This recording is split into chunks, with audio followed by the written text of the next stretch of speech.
All right. Hello, testing, testing. Hello, testing. Hello. Are you seeing anything? It's working? Yeah, that's fine. Okay. Alrighty. Let me just pull up the BuildFest 7 9. Hopefully, like not have a horrible laggy experience. Okay, so this is not bad. All right, so it's like a few people here. So welcome to the Build Fest. Oh wait, it's like 5:29, so we can start a little early, or we can wait a little. But I guess before we start, I just wanted to kind of like introduce you to this workshop. So I'm assuming everyone here, it's just my face. Interesting. Hold up. You're good now? Yeah, there's gonna be a little delay. But yeah, so this is like a BuildFest workshop, assuming you're here for the actual BuildFest event. So if if you're here, congrats. Like I'm hoping you apply to BuildFest. This is going to be our first hackathon. The reason why we're also making this a live stream is because there are people from UT Austin and a few other institutions who have done BuildFest in the past. This hackathon is actually based out of UT Austin. It didn't start here. It's part of this thing called the Immersive Experience Alliance. So it's kind of like the multiverse of all the XR organizations or like departments in education sectors. So MIT is like a pretty big part of that sector in XR, and so is the IMD department, which is the Immersive Media Design, which we're like really strongly collaborating with at UMD. And just as us in a club, we're just co-organizing this event together with IXA and other departments here to just make sure like we have some sort of hackathon. Because I've been to one hackathon in my life, and I do come from a technical background, but it gets really like annoying to just learn certain things about certain softwares and having to learn everything about it, which is like languages and stuff. Um, so which is why like we really emphasize having a no code hackathon, which is like something you're going to really enjoy because even though yeah exams are happening, midterms are happening, it's kind of like a crunch week now for like UMD and just any institution. So we understand that there's a lot of commitments, but this is a type of hackathon where you will certainly enjoy and actually have fun. So yeah, just keep that in mind. So and also, I think another way we want to structure this is, yeah, while we do have the YouTube live stream, you can always access it anytime. We will provide some extra resources. We'll add it in the comment section or like in the description of that video once the stream is done. One of them is going to be like a wiki site, so it's going to be like one of the best places for you to access like any information. Because just keep in mind this workshop isn't like we're going to cover everything. We might be done in like 30 to 45 minutes, but if you really want to go nitty gritty in the very specifics of the app, you probably have to explore that on your own. But you can always ask me because I'm a mentor at the BuildFest event. So if you have any questions, like just always ask me or like anyone who is a mentor at that event. But this is more like just getting you guys started. So when you actually attend the event, it's not like it's like very confusing and like it's kind of like a new exposure to this.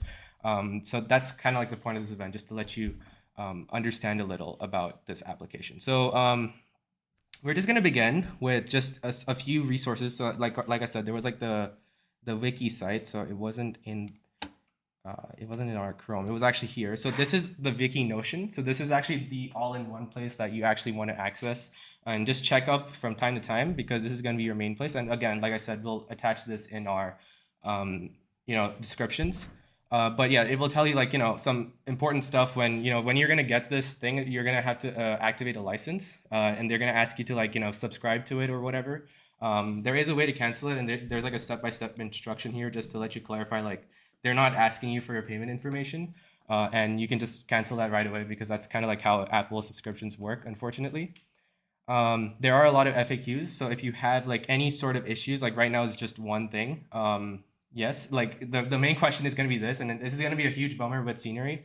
And we'll talk about Scenery in a bit because it's kind of like, okay, what is Scenery, right? But this application that we'll use in this hackathon is only really for Apple devices. It's really meant for that. And I'm a Windows user, as you can see, so I'm streaming my Mac device or our lab's Mac device over here, which is a little pain. It's a little bit of a hassle, but it also just shows like that there are some certain really good certain use cases in the Apple environment that really works, and which is why it's only limited to the Apple side. But one of the questions will be like, can you actually test this out on an Android device?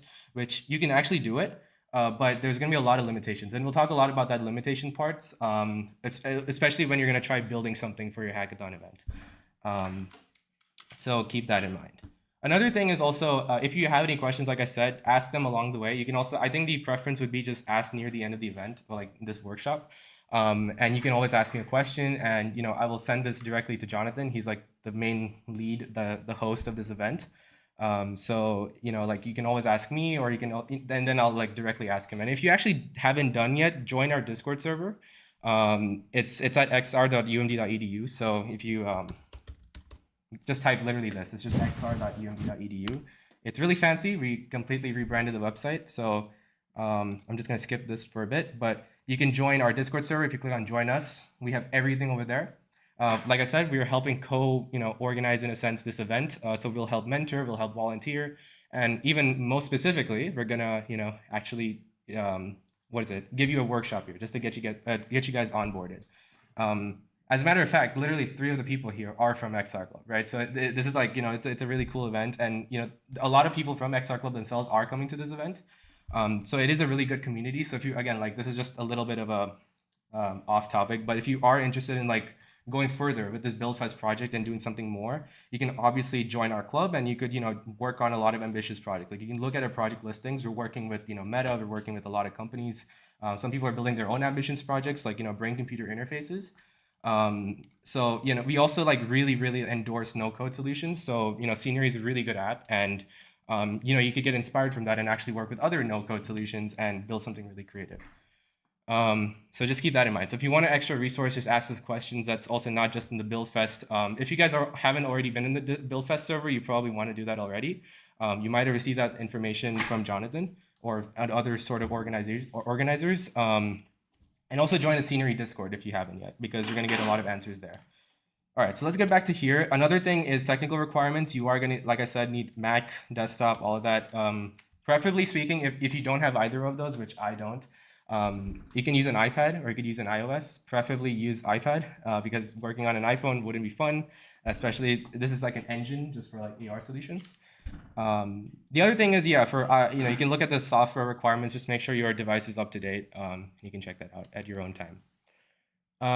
Okay, so and then another thing is like this workshop like it's its own thing. But if you want other maybe helpful videos, they do have their own workshops that they have done in the past, so these might be helpful to you. Personally speaking, what I've learned was like the Scenery Fundamentals YouTube series. So this already exists, and they will go more deeper into like the very specifics of everything. So you definitely want to check that out. It doesn't take that long. Actually, it takes like 2 to 3 hours max just watching it. It's like a binge watch. So check that out. It's like something you definitely want to maybe watch a little, get ready. Not like right after this hackathon, you don't have to, but just at least before Friday, that's like the goal. Yeah, and then there are other like blog posts. You can check them out. You can also check these other resources out, and yeah, that other things exist. Alrighty, let me just go back to Scenery, and I'm actually gonna quit Scenery. I'm just gonna like open it again, and I'm just gonna show you what Scenery kind of looks like. So we'll just start from the bottom up a little. Once that opens. So when you open Scenery, this is kind of like what you're kind of like prompted to, right? This is what's gonna look like. It looks a little like any other engines you might have played around with, like Unity or Unreal, but the special thing about this is it literally requires no coding. You can literally start right away, and it really has that Apple feeling, which is kind of like a lot of applications that they don't really have that feeling yet. It feels really clean. It has that Apple style mechanism, so it feels a little intuitive if you're like in the Apple ecosystem. But yeah, so there's like, if you go on the Discover page, you don't really have to see this, but this is like stuff you could get inspired by. It's kind of like, Scenery in a sense looks like it's building its own ecosystem, and you can see a lot of cool other inspirations people have built in the past. And, that could maybe help you just get inspired with building whatever you want to build. But I think this is like the last thing. And also like when you download Scenery, you can literally join the Discord link there. So, this is like another good resource. And you could ask some questions directly. But the main place that you do want to check right now is assets. So this is kind of like the main area that you're going to have to focus on when you're building anything. So it's kind of like divided. So think of assets like, if you used Unity before, there's like an asset store, or there's like a place where you kind of contain your inventory. Like in a video game, you have like different things in your items and you want to store them somewhere. That's technically what that is, right? So the way to divide it, the main thing you really want to look at is the 3D models, because these are the main things that makes your experience, well, unique and just kind of to you. Here, for example, like you see, there's a gift box and there's a tree. And one big question that a lot of people ask is, and again, we'll link this on our stream, is where do we find all these 3D models, right? Because you could build them on your own, like you can completely build out of 3 blenders, right? Like the Blender app or any sort of 3D modeling app that exists practically. But we're all human beings, and it's going to be like a 2-day hackathon, and we don't know if you will have time to build that. So one great place to check out is called fab.com. You can see a lot of cool what is it, like the 3D models that you could just get for free. So you can literally search anything, right? So I don't know if it's acquired by Epic Games or Unity, but it looks like here it's acquired by Epic Games. But yeah, this is a really, really good resource, and we'll link that to our YouTube channel. So like, let's just say, for example, we wanted to get like, a box, right? So if you type a box, and here you can see like some of them are paid, some of them are free. So the way you kind of like, check to just get only the free options is just click on the price and click on only the free products. And yeah, boom, you get all the free stuff. Now, something to keep in mind, and it's kind of a little bit of a bummer because it's always an Apple situation where Apple does its own thing and you can only use their own things. You guys know like how if you're maybe in the 3D modeling sectors, there's like, GLB files, OBJ files. Unfortunately, you can't really use that with Scenery, all right? So it's gonna be a little bit of a bummer. But the good thing is in these kinds of like sites, they do have, like basically when you go here, you just wanna look for this specific thing called USDZ. This is the specific file that you wanna get because that's not, like if you just don't have that, it's not gonna be compatible with Scenery. So just make sure you get that specific thing. Another thing is just make sure the textures, so you want to scroll down a little, or I don't know where it went. I think this is a bad example, but hold on, let me just go back a little. Let's get another example, perhaps, maybe this one. I might be tripping, so let me just, I'll type tree. You know what? Let's make things a little simpler for me. Wow. Another thing, yeah. So like like just a little bit to relate it to what I was trying to say. A lot of these things are really highly rendered. This thing, of course, isn't high rendered, but the thing with fab.com is it's really ultra realistic. So the specific things you really want to look at is the triangles and the vertices. Okay, so this is going to be something that's going to bug you a little. A lot of these no-code solutions and just any applications in general, like when you take a lot of trade-offs with certain things, there are trade-offs, right? Like you make a certain feature, there's going to be a certain trade-off to that. So when you build an engine, I'm an engine developer. One thing here, if you want to build some really cool seamless AR experiences really fast and deployed quickly, you want to look at the number of triangles. So just simply speaking, I don't want to go into the mechanics of like how everything works in computer graphics, but in a no-code solution like this, if you want to deploy it on your iPhone, you want to deploy it on your iPad, like just really quickly and make it really fast and highly compatible, we need to use as less triangles as possible. So basically every 3D model you might know is like comprised of a lot of different triangles. And I believe the limit, I don't know if it was 400K or 500K, but you want to be within that limit. And I'll probably ask Scenery again, and we can clarify that on Discord or put that on the actual site. And of course, I'll be there at the festival, so if you ever have questions, I can clarify that again. But there is a certain limit to it, so just keep that in mind. The other thing is the textures and materials. Just make sure this is as minimum as possible. Otherwise, your experience will be really laggy, right? So you don't want your experience to be laggy and like just ship like a really really cool thing, but then it's like really slow. So Fab is a great place. So and the other thing is, if you cannot find anything, there is a site, and we'll also link this. It's called convert3d.org. You can take any sort of GLB file, right, and then convert it to USDZ. So if there is a specific file format or like a specific 3D model that just doesn't have USDZ, but you really want it in USDZ, try to get its GLB. I'm pretty sure someone might have made the OBJ converter to USDZ, so you can always search this up. But feel free to use this. Now, again, the issue is if your thing is really highly textured and really like detailed and like really specific to certain areas, these kinds of things compress a lot. So they can make your 3D models look a little not really good looking, right? And it's gonna be like, oh, what am I looking at? It's like, and this is really specific to like face models. If you have really specific facial skins or whatever you made in your 3D model, and it's like very it's not like if you're just gonna compress it, it's gonna look really bad. Yeah, so just keep that in mind, and we'll link these things, like I said. So let's just go back, and this is like where you do it. So you just upload your asset. You just literally drag and drop. You just click on this, and I'm on a free account. You will not have this issue, but when you add it, they only accept the USDZ files, and then you can click on it, to delete it, rename it, whatever you want. Now, also keep in mind, you cannot delete any sort of assets until you've completely removed them from your experience, right? So experience, in other words, we'll talk about that in a bit, is basically your project, right? Like the actual project itself. You could end up making multiple projects, and you just want to make sure that none of those things in any of those projects have your specific asset linked to them. You have to delete, like you have to just completely remove them. Otherwise, you will be prompted that you're not allowed to delete it until you do it, which is kind of a little like you just got to make sure you do that. And it's good for like safety reasons. The other thing is images. So, in your AR experiences, not just 3D models, you want to add some UI elements or like some image elements. You can add images. I think they support a lot of different file formats. Use PNG, JPEG. I think most of them should be fine. You can also add videos, and we're also going to talk about specific things with videos. It's called immersive content. So you can add videos and that have a really cool experience just having a single video playing, maybe in loop or whatever. But you can also turn it on as an immersive view, which is like it kind of like blurs with the reality, right? It's a really cool feature where instead of just being like a flat 2D screen, it's going to be like, oh no, it's like actually immersive. It's like blending with the reality, like blurring. You might have seen that feature maybe like with the new YouTube website, like they kind of upgraded it a little, so you might have seen that, but you can see some examples online or as we go in this tutorial. Shaders is another thing. So like I said, even though it's a no-code solution, if you do want to develop your own textures, own materials, you do have this option to do it. It's not required. There is a specific file format, so you have to get it in text file or metal file. So metal is like the graphics kind of like version for Apple, because Apple is Apple. But you need to use Xcode, or you could use like literally Notepad or anything to just develop these shader files. Preferably, since this is a Mac-oriented area, you maybe want to use Xcode instead of like Visual Studio Code or something, so that it's like more compatible with this. But yeah, like if you're more interested, they even have like Scenery themselves have like an entire YouTube tutorial on this. You can go really deep on it if you're interested, and really build some cool stuff, for your projects.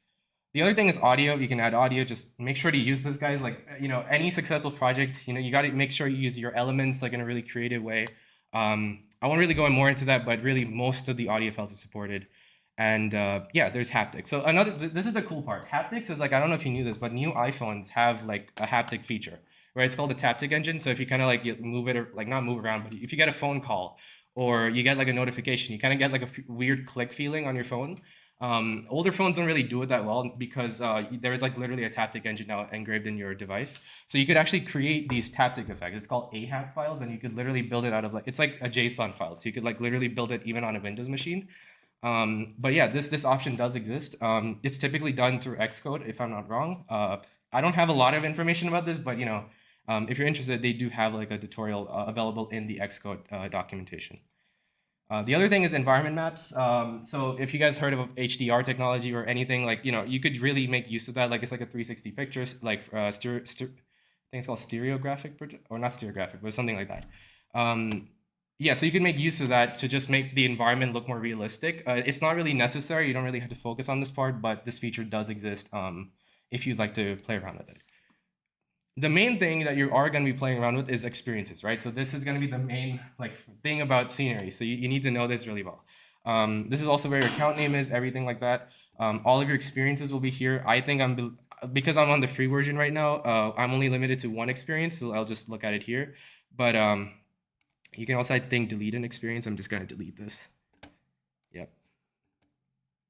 Yeah. So basically, it's going to look like this in the beginning. So the first thing you really want to do is just click on Create Experience.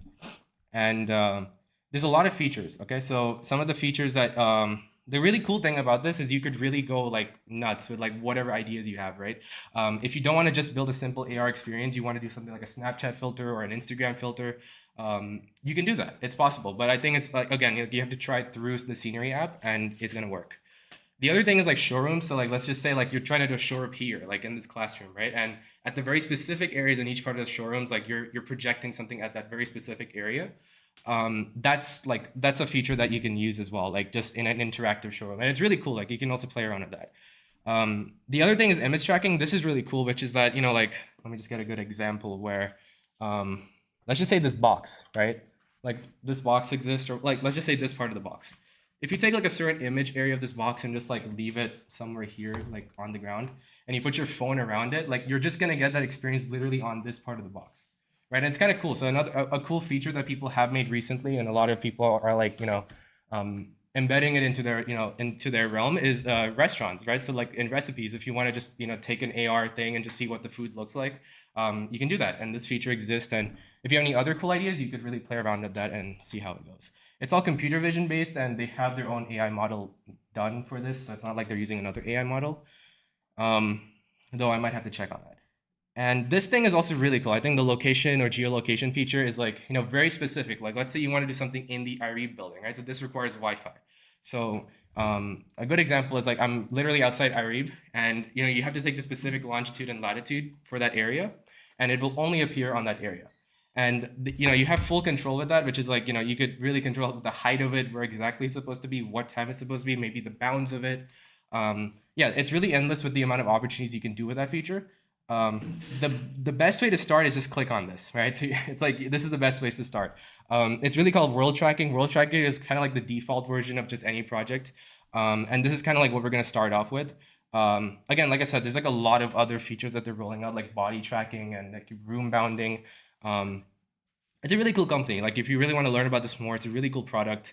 And another thing to finalize is also, this is also meant for Apple Vision Pro. I'm not sure if our hackathon will have Apple Vision Pros. If I might have to check on that. But it's really meant for like with your phones and iPads for now. But with Apple Vision Pro, there is like oh yeah, so he will have one. So if you want to try it out, this is like a really cool feature. And yeah, there's like a hand tracking feature as well. So if you want to like, actually move around the world, it's like really interactive. And it's a really cool feature to play around with. And we'll talk about like limitations in a bit, because it's a really important thing, and that also relates with that kind of features with Apple Vision Pro. So let's just create. I'll just be kind of quick with this. So you're going to start with this. It's like very simple.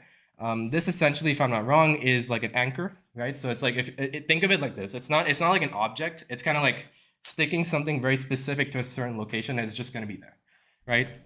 And this is kind of like a container, I believe. So it's kind of like it has an anchor, and you can choose different types of anchors, which is like position, maybe like a horizontal plane or something on the wall, like you want to stick on a specific place in the wall, maybe on the camera itself, right? Or there's like a current point of view, or just on the hands itself, like stick it exactly where your hands are, or on a certain image. So like the limits are endless. So think of anchoring like just where exactly do you want to position the thing to be.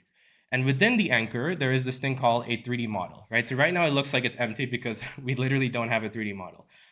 So how do we add that? We just go down here, and then you look at custom model right there. And you have like different options. So primitive is just like basic shapes, like, a box. I think there's another one like a sphere or like a plane, So if you want to just make like a simple ground, you definitely want to make use of primitives if you just want to prototype something. And then my suggestion is, after you're done with that prototyping, it looks good, it's like looking great, the locations and all that stuff, like the effects that you add on it, then you could just automatically just click on this again and change it to like, a custom model, right? Which is something that you're going to probably be using, or you could change it to a media, right? You can add like an image or like a video on it. Another cool thing is like, if you just don't want to spend time with like finding things on fab.com or like on the internet, they have some integrated assets that they have built. So, like let's say it's like a cool game you're making, they just made like a coin thing. So if you want to have like a reward system or something, they made some like basic shapes for you, and you can like select from these. Like it's really cool. Like, I don't know what is a star. So yeah, so this is a star. So you can like look around that, and that's a star. All right, so I'm just gonna go back to the custom model, because this is kind of like where it gets a little fun. You just have to click here literally, and you can just choose from any models that you have imported, right? So you can even upload an asset. But for example, here I'm just gonna put the gift box, and you have to just click on use, and boom, it's that easy, not even that hard, right? And the thing is, the cool way to kind of like play around with this is make sure you click on the object first and then you turn around, because it's like the rotation is based on where you're clicking on, right? So if you don't click on the object, you might be rotating someplace else. In this case, you should be fine, but like you might zoom in, zoom out, and it might get a little finicky. So the other feature, let me see, what else is there? Let me click on the 3D model. Yeah, so like it's basically like Unity. If you've used Unity before, there is the transition. So like where do you want to put this? If I just change this to like, so this is like, I believe, the x-axis, the y-axis, and z-axis, right? So we live in a 3-dimension, right? And you can kind of like decide, like if I change this to 1, it's gonna go up 1, right? And if I just bring it back to -1, it's gonna go down -1. Takes a little bit. Oh, I put Q, so that should not work anyway. Yeah, so it'll go down. But I'm gonna put that on 0. But you can like play around with that, put where exactly you want and test it out that way. There's rotation, same thing. It's kind of like you can rotate different angles, scaling. I think so. If you press the unlock button over here, it just basically means it's non-uniform scaling. So the X, Y, and Z axis will not scale in uniform. It just basically means like it's gonna look weird if it's not gonna be scaled properly. If you're gonna lock this, then if you just change one of them, all of them will be changed with the same value. So like for example, if I make this like 2, all of them should be 2 because it's like, uniformly scaling it to 2. But I think it's a little too big, so we're gonna put it back at 1. Okay, so I think we covered that. And then another important thing is vertical alignment. So because this is a no-code solution, a really fascinating thing about different applications is they kind of decide like what kind of trade-offs they want to have, right? Or how they want to design certain things.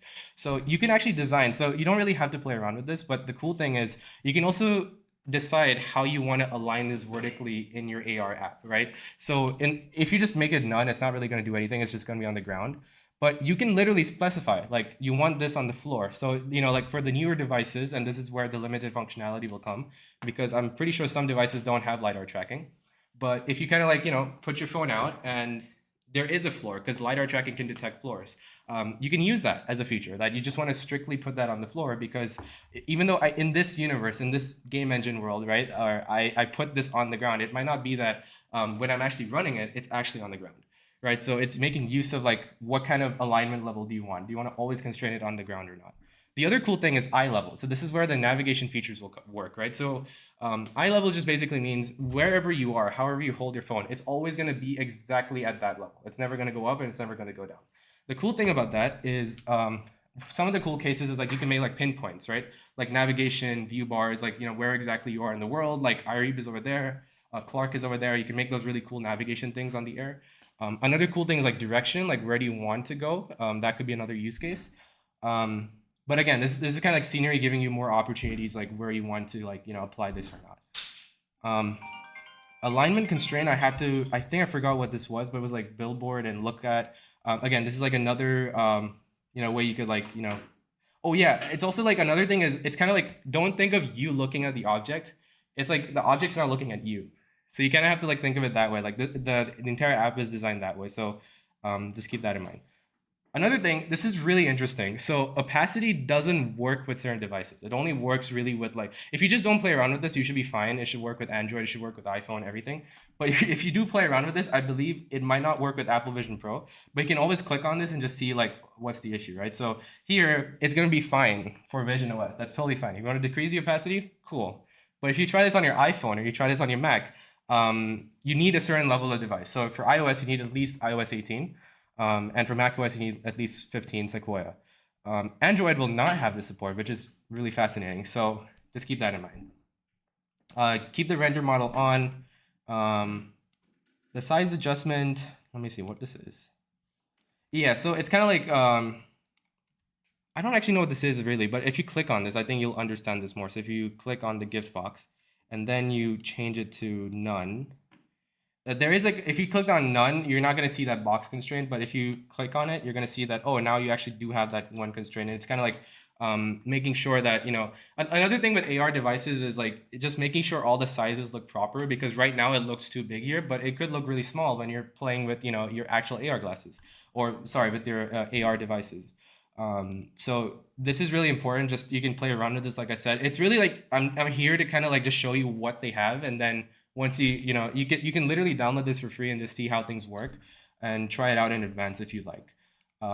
Pivot is kind of like, again, more adjustments with like, certain areas of how you want to like adjust and fit things with the object. Hover effect, that exists as well. This is where it gets a little, I think a hover effect it also has like a limited functionality, so you might have to click on that. And it's only working on Vision OS. It doesn't work on other devices. So don't play with this if you want to try this on your phone. Yeah, so lighting is also where, again, it's a really interesting trade-off.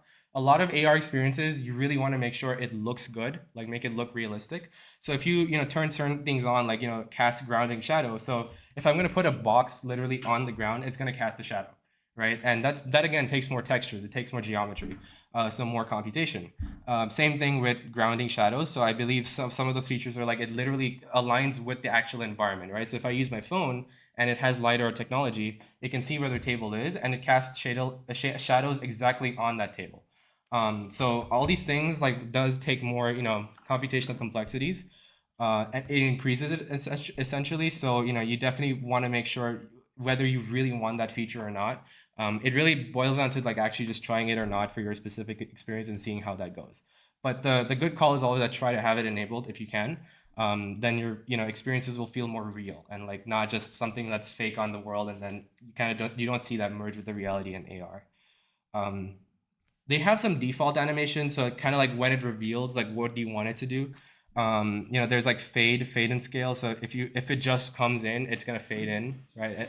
You can set how, like, it's kind of like a PowerPoint slide, really. That's really what it is. It's like honestly by default in the beginning, and you can still play around with that if you like. We'll talk about further these events. This is actually like the main place which you can actually play around with and see how you want to actually make your objects very specific with very specific animations, without having to code. The other thing is actually where I believe the ideas of shaders will come in. So materials themselves, like I think the default material is like, it's kind of like, yeah, it's like either you want to override it completely or not. So right now it has its own texture because it's like its own USDZ file. But you can add your own custom material here. I'm on my free plan right now, but you can add your custom shaders. So you can literally add like a cool rainbow effect on this, or other kind of cool particle effects. And that's going to be something really cool that you can play around with, and you can completely override that object and do something fun with that. Same thing here, you can go on materials, and this is where you can like add your materials and then kind of like just drag and drop onto like any sort of objects here. And like I said, you don't have to limit yourself with just one object. Like for me, I think I'm on a free plan, so I can't add more scenes. But if you just right click here, I believe, I don't know if it was right click, but you can like for this example, I'll just make it easier for me. I'll just duplicate it. And I'll just move that a little like here so we can distinguish like what's what. Let me just click on this, and I'll just change this to like something else, like a tree. Let's just let's have some distinctions. Yeah, so it looks like that. But yeah, so you can like add like your own specific materials on each specific objects. There is also like a parent-child relation. I kind of forgot how to do that here. I'll have to check it out again. But it's kind of like within each of the 3D models, you can then combine two models together. A really cool effect, I think a cool example would be like, hey, you want to make a cool wand, right? Like, and a wand itself like has a stick. That itself is a model, but then you have like this cool particle effect coming like out of it. So there's like, let's say if you were enabling hand tracking on a Vision Pro, and you're like holding it and you want to kind of like move it around and kind of get the wand effect as well, like the cool particle effects, you can use the parent-child relation. It's kind of cool to know a little bit of Unity to kind of like understand this, but you don't really have to. It's like not necessary at all. But yeah, just keep that in mind. Another thing, yeah, now let's just talk about events really quickly. If you want to add an event, so event is kind of like some sort of action or like a trigger that's going to happen. In really simple words, it's just some sort of motion, right, with an object. You don't want a certain object to just kind of be there and exist. You want to try to do more than that. So this is kind of like where it gets really, really fun. So it's not like any coding involved. You can literally just click on add action, and you can add any sort of specific actions. Usually you can say like, hey, like in this context, if it doesn't appear at first, you want to first make it appear to the scene, right? So you can just click on that. And then you could like, add another action. You can like right click, add action. And then again, there's like a lot of different things that you can do, right? So we're not going to go into all of this. This is where kind of like you can download it on your own and kind of see where it goes. But yeah, there's specific things for audio. There's specific things for videos, maybe even for physics, right? So you literally change gravity in your like entire simulation. It doesn't have to be negative 9.81 meters per second squared. You can even transition to another scene, right? So you don't have to be in this just one specific scene. Since I am again on free plan, I can make another scene, but you can just click here and just add a new scene. And then, let's just say you're done with this one specific environment with these objects. Another scene just basically means just another window of this, right? So it's just kind of like connecting between two windows. Let me see. So I think another cool thing you could do, let's just give an example, like let's do some animations on this, right? So you can say animate object. What you can also do is you can, I think, group them together, if I'm not wrong. Yeah, so if you like put them together, this is called grouping. Let me just pull this up a little if I can. Oops, why is it not? Wow, that was weird.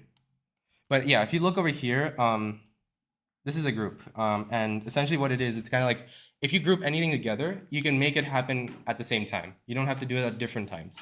And then if you like right click and then, add an action, let's just say, for example, we'll just add something randomly right now, which is like, animate another object. When you say like an arrow to another arrow, it basically means that like first do this and then do the other, and then do the other stuff, which is kind of like a sequential process, right? And then I think another good, nice way of structuring things is just making sure that you're not just going to be in this scene, there's going to be another scene. And then right now it says nothing because I don't have any other scene. But you can then click on each of them and then, manipulate things on its own. Like, for example, if I just click on animate object, yeah, so and if I click on animate object, like I said, there's like a lot of options that you can do. And again, this is like no code at all, right? So you can, literally just play with the parameters, see what you can do. There are many kinds of ease in effects, like, sorry, the timing effects, like when do you want it to happen?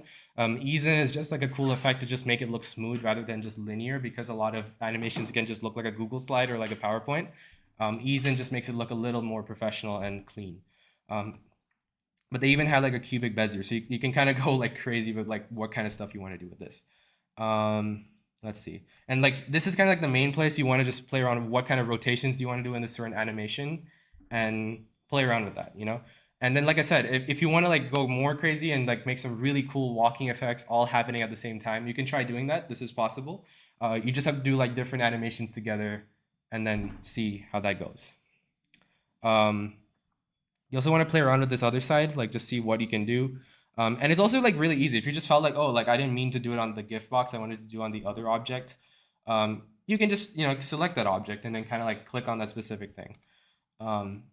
I think I might be wrong, but I do know that for each containers, right? Like you can think of like, if I just click on this, it's like a big box and that box contains the object.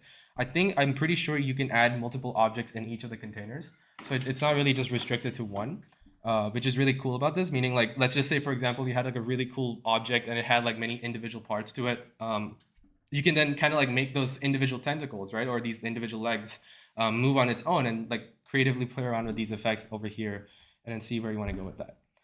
Another thing you want to also play around with, which I don't have access to, is post-processing effects. This is what's going to make your environment look more like, fun. Like it has like an effect to it. Think of it like color grading in like movies, but like with actual experiences with augmented reality, right? So if you want to make it feel like the 1900s, you want to make everything black and white or like sepia or any other sort of filters, you can play around with this, and it's really fun. Yeah, so let me just see what else there is to talk about. I also didn't talk, so I talked about the appearance side. Let me talk about the property side of 3D objects. So this is where it gets a little bit more fun as well. Yeah, so you can add like events to this. So it's not like, so here, let me just go back. I only made like one event, right? So if I actually just go back, I only made one event. So this is just one sort of animation, right? And I just kind of binded this animation to this very specific object. But you can add multiple events, right, to the same specific container. So that's really cool. So it's like it gives you more freedom and flexibility to like not just do everything in one single event, but kind of like do it in multiple events. And you can kind of make that happen simultaneously or sequentially. You can add audio to a specific object. That would be really fun. You can make it like, and this is where you can kind of like go honestly creative with this. Spatial just basically means kind of like the audio is like within the environment. So you can feel that kind of feeling like, like you can hear the audio from that certain direction and that certain place. Ambient is more like anything that's just more static. So like rain noises, like if you move here or there, like rain noises is going to sound the same. But like, let's say a car sound, like that wouldn't be ambient. That would be more of a spatial sound. So again, like just play around with this and you can adjust the volume. You can even decide if you want to loop it or not. So you can completely decide that. This is where haptics come in. So if you really want to give a cool effect, like, congratulations, you won something. And you want to get that cool haptic effect that you clicked something, that you picked something up. This is where you want to get creative, because I think making like some creative stuff around haptics is like kind of like one of the winning points of this hackathon. Just be creative. I feel like you could integrate haptics somehow anywhere. I think one of the greatest starts is if you can, if you have an Apple device, watch the F1 trailer on the Apple app, the Apple TV app, that uses completely the Taptic engine. And you're gonna understand like why this is really cool. It's like a new freaking technology. It's like it's a really simple thing, but it makes you realize it's gonna change the dimension of like how we see movies and how we feel it. And integrating that with an AR experience is going to be like something else. Like, let's just say, for example, you don't have a Vision Pro at the moment. You can still play around with this, and this is going to be a really cool winning factor. And yeah, the judges might really like that. And yeah, you can like you have a lot of controllability over that. You can see what you want to do. Gestures. So this is where it gets really interesting. So you could, if you turn this on, hand tracking will be enabled, meaning that I could literally use my hands and pick up the gift box. That's limited to the Apple Vision Pro. Yeah, which is like limited to the Apple Vision Pro. And yeah, you can again like you could kind of limit it what you want to do to it, like which dimensions. Like for example, you don't want to like move it in all the directions. Maybe you just want to drag it like left to right or up and down, or just rotate it. Like you can limit it. You can set constraints with this hand tracking feature just to make sure it's like a little more optimized, or just giving you more flexibility in how you want to code this. Um, there are advanced settings, right? So you know, again, you can really like play around with this, but this is really more for like if you're going to turn on gesture tracking. Um, and then the physics is kind of like if you want to enable it or not. Like, do you want it to have gravity? Do you want it to not have gravity? Um, static and static, dynamic, and kinematic is I forgot what it was exactly, but it was more like, you know, static is just like um the explanation was a little bit whack with like how they wanted to say this, but it was like static was like the gravity or the physics will exist based on the collisions from the exterior parts of the object, if I was not wrong. Dynamic is more like it also considers its own physics kinematics together. And kinematic, and just think of it like this way, it's like it's the full physics, right? So if you want to go all in on physics, like turn on kinematic. Um, but if you want like really simple physics, like just to make it easier for you, like you don't want to get into the nitty gritty science, like use static or dynamic. You don't really have to worry about that. Um, yeah. So let's see. Yeah, and then this is also another way to do it. So you can these are some other cool features that you can play around with. Which is like there is a portal feature, right? That's actually really cool. You can play around with that. Like you can go to another. I think it was another scenery experience, or was it like I don't exactly remember, but scenery, what it's trying to do, it's kind of really cool. It's kind of it's building its own ecosystem of experiences. So play around with this. It's really cool. Like, you know, you could really bring a portal literally to the AR world, and then you know, either bring a new experience or bring a new scene out of that, or make a new conditions or whatever. So this is like another way. You don't have to like completely like rely on these like position anchors. You can literally just easily add stuff from here and to make your life easier. Okay, let's see. I think this was basically it, if I'm not wrong. But if you want to run it, it's really simple, by the way. You just like click on this. It's called Preview Experience. I don't think I'm gonna be able to do this since I'm on a Mac, which I'm streaming from the lab. But it's really simple. You just click on Preview Experience, and you'll be able to try it out. Um, let me go back to the. Let me see. What if I end editing? What will happen? Okay, yeah. So another cool thing is you can do this on your phone. Just download Scenery, I believe, and just click on Start. Literally, just press Start and you're done. Like you're gonna try out the experience automatically, and you can just see what it looks like. If I do that right now, I don't think it's gonna work, but I'll go back to Edit. Um, Let me see if there was how to export it. I think that was one of the questions, which was like how do you take it out? Was it this? Let me see. No, wait, hold up.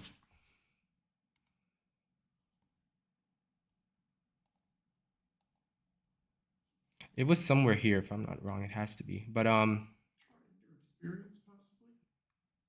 oh yeah. Oh, that's the preview. That's a view. Yeah. Let me see. You might be able to see the preview remotely from your Mac. Oh yeah. So just a thought. Let's try that out. Oh yeah, so you can kind of like preview it. It's gonna right now it's gonna feel exactly like what we saw in like the actual screen, but that's just because we didn't add a lot of events to this. But yeah, like you can preview this like just without a glass. You don't really need you don't need a device to be able to really check this out. Though it'd be nice to have one if that's possible. Let me close this. So let me. Okay, that just closed scenery. Hold up. But it's also like really easy to export like a scenery experience. It's literally engraved in there. So let me just ignore this. Um, let me see.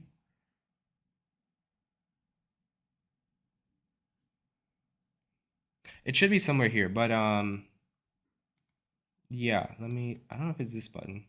No, so this is actually, so this feature is actually like really cool. If you want, so when you submit an experience, like you export it or like the way they want to pronounce that, um, it's kind of like you have to add like a thumbnail. You could literally get a thumbnail from, you can make your own on Photoshop or whatever. But literally using this button is just going to take a snapshot of the actual scene and just make that the thing. So it just makes your life easier when you want to export something. Um, I'm gonna get back to you guys like on how do you actually export this, but it will be somewhere. It's just like you save it. You can even decide whether you want it like whether you want it to be like private or public. Private just means that it will not show up in other people's experience on the app. Public just means that it will show up. That does I don't think that means that like, oh, if you send the link, the private link to people, people could still access that. So if there's some people who access that link and you don't want them to see it, they might be able to see it if they have the link. And the cool part is this is also available with NFC tags. This is the really cool part, which is like you can literally put your phone near an NFC tag and it automates that experience right in front of you, and it'll just direct you to the scenery app. But the other thing to keep in mind is most of the things are in the scenery app. If you end the editing, Oh, is it this button? yeah, if you go back to the home screen, Oh, okay, and then you okay. see your button for the icon for Oh, new like experience, hit that. I'm sorry. sorry. Yeah, and Was it the edit button or was it? yeah.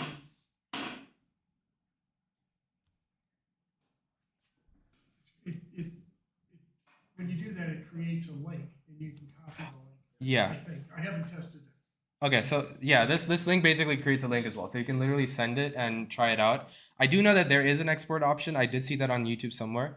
But you can also use this to, I think, showcase your project. But yeah, that's basically it on Senior. I know it was a little bit of a rough kind of introduction of it. I would like if you guys do have any questions, like anything that you have, I can clarify them right now. Um, I'll give you guys like a 1 to 2 minute window or more, like any more if you have any questions, thoughts. Are we doing team formation here by any chance? That's a good question. So I had to reach out to Jonathan about this. Based on how I've seen in previous hackathons, the idea is that you meet your team at the hackathon. That's the idea. So it's going to happen, I believe, on Friday, if I'm not 27th of March. So around the evening, you might have to start forming teams. I have to, again, reach out to Jonathan about this. But yeah, at the moment, it should feel like so. I think don't come prepared thinking like, yo, I want a set team right now and like, I want to start from there because it could be that you might go to different teams. What's up? So for Friday, I believe it was I think 6 to 10 p.m. At least for the mentor hours, which should associate directly with the actual hours of the event. The event I believe every day is like from 8 a.m. It starts 8 something a.m. So be there on 8 or maybe a little earlier, like 7:30. Not here. Oh, at the Do Good Accelerator. And yeah, and then so it ends. So I think for Saturday it happens till 10 p.m. You don't have to be there the entire time. You can I think you can do it outside if you want to, although it's better to be there. So if you want any advice from me or like mentorship advice, I'll be there and a few other folks. And for Sunday, I think it happens from 8 to 12, something. So it was something around that time. So think of it like it's gonna really be like a Friday Saturday event, and results will be out by Sunday if I'm not wrong.